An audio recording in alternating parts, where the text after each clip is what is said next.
uncover the secrets of medieval food, where culinary masterpieces took shape and forever left their mark on the taste buds of generations to come. Medieval cuisine, spanning from the 5th to the 15th centuries, played a pivotal role in the development of modern European and global food cultures. This era, characterized by a rich tapestry of culinary practices, led the groundwork for many aspects of contemporary dining, from ingredients to cooking techniques and gastronomic traditions. Here are the top 10 medieval foods and how they've been prepared. Let's get started.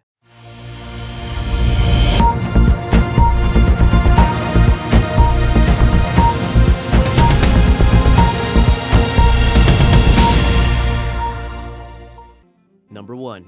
Food and spices were transported to Europe during the Crusades.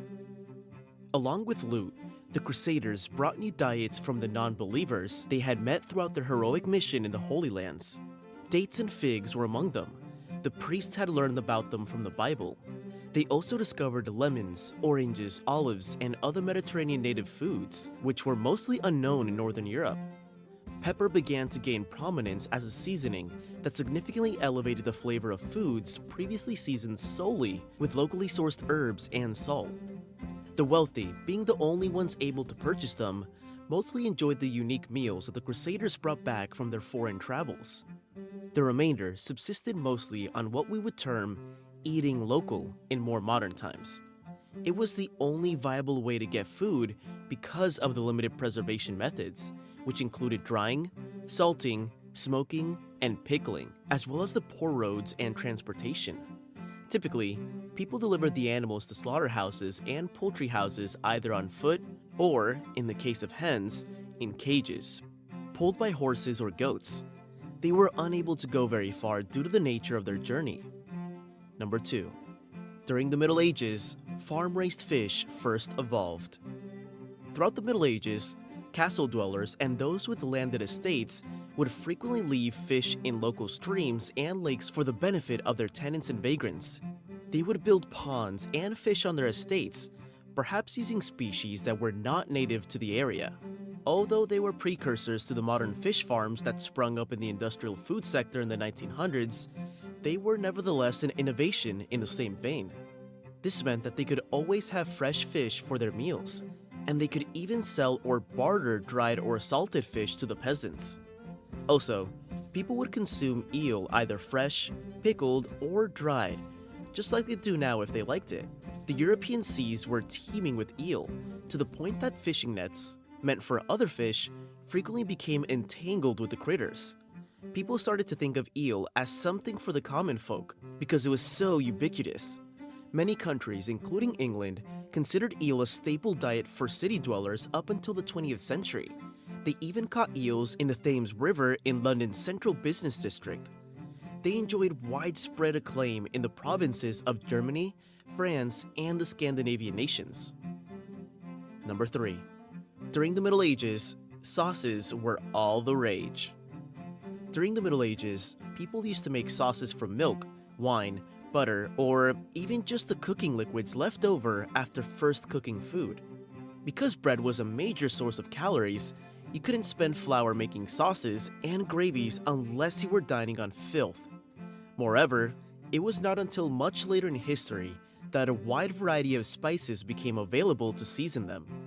In the medieval kitchens of the affluent and the poor alike, the technique of sauce making developed with the rest of the food.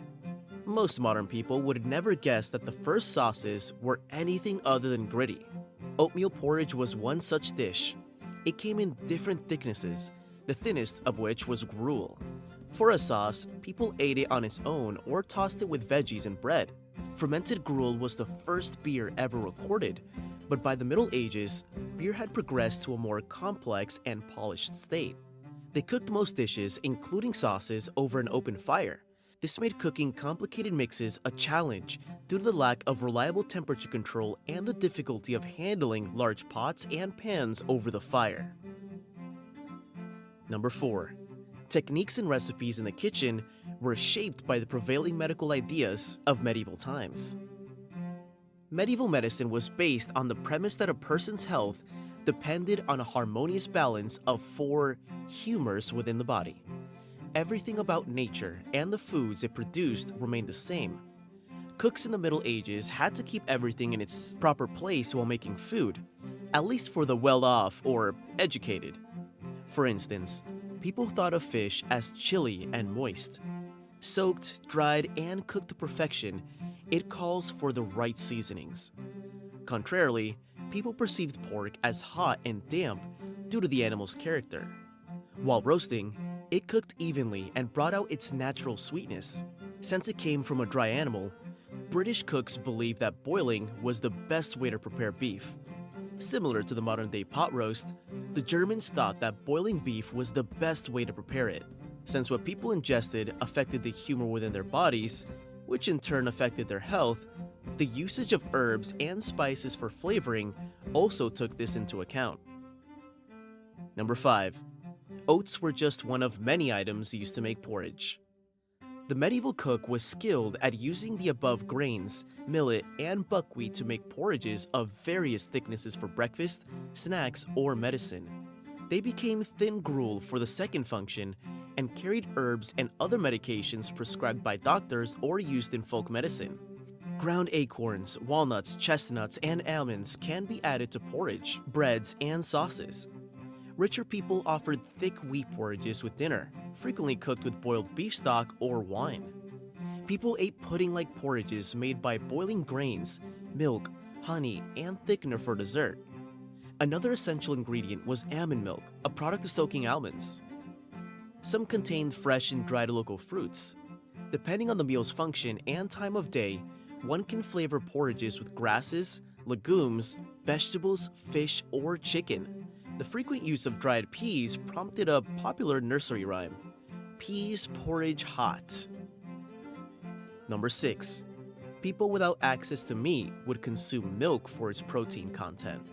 Fresh milk was not often used in medieval cooking due to its perishability and the fact that much of it was either eaten by children or made into cheese. People favored almond milk for cooking. Adults often ate milk in the form of cheese, except for those who were sick and required it as medication. Because milk was cheap and cheese was easy to come by, it became an important protein source for the impoverished. For the main course, poor working men often subsisted on bread and cheese, accompanied by beer or ale. The common perception is incorrect. The medieval people drank a lot of water, from springs in the countryside and wells in the cities.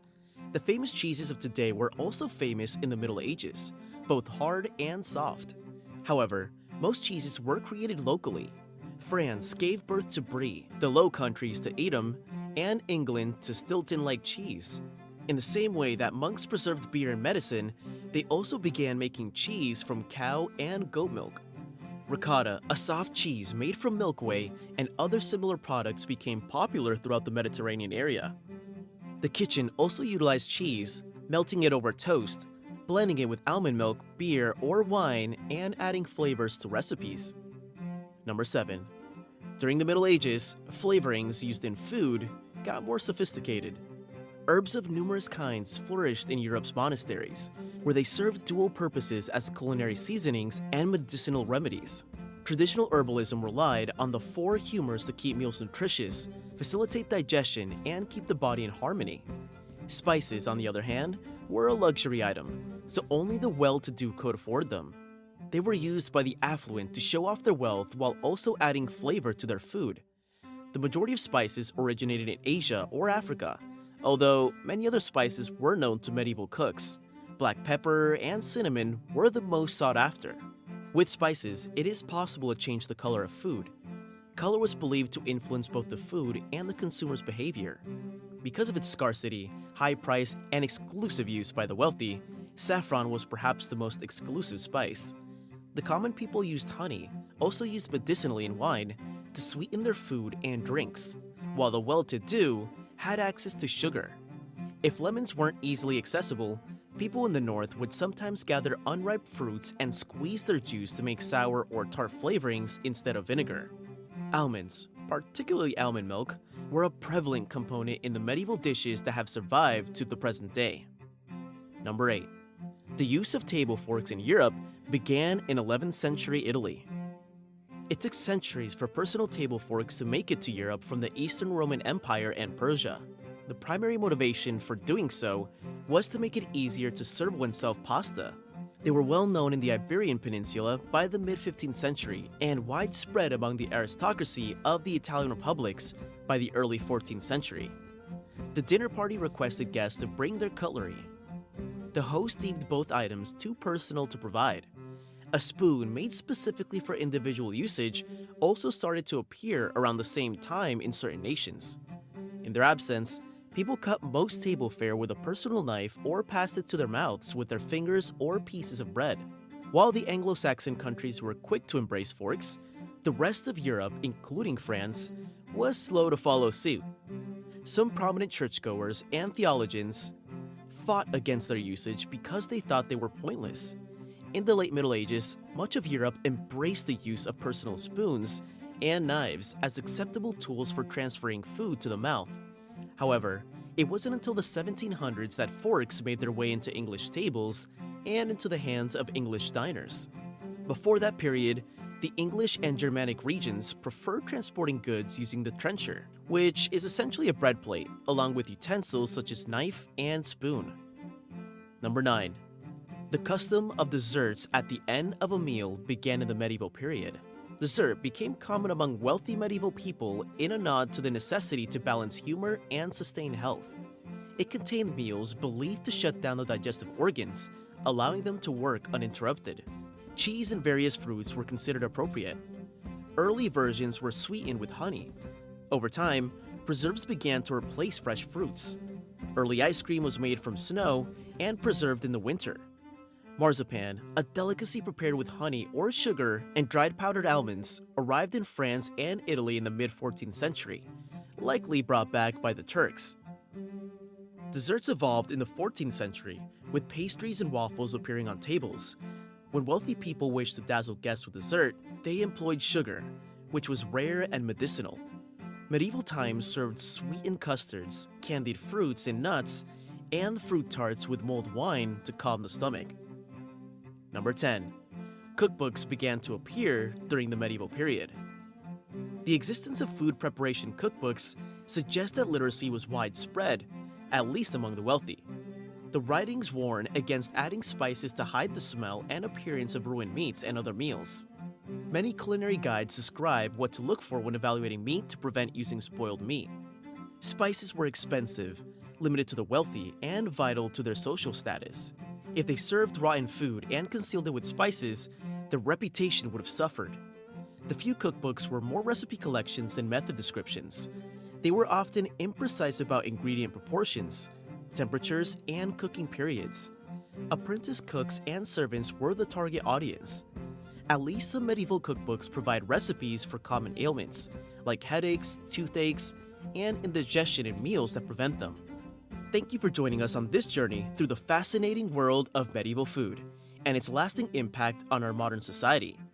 From the humble beginnings of the medieval kitchen to the luxurious banquets of the nobility, we have explored the rich and diverse culinary traditions that have shaped our dining experiences today. Don't forget to like, comment, and click the subscribe button for more videos like this. Shalom.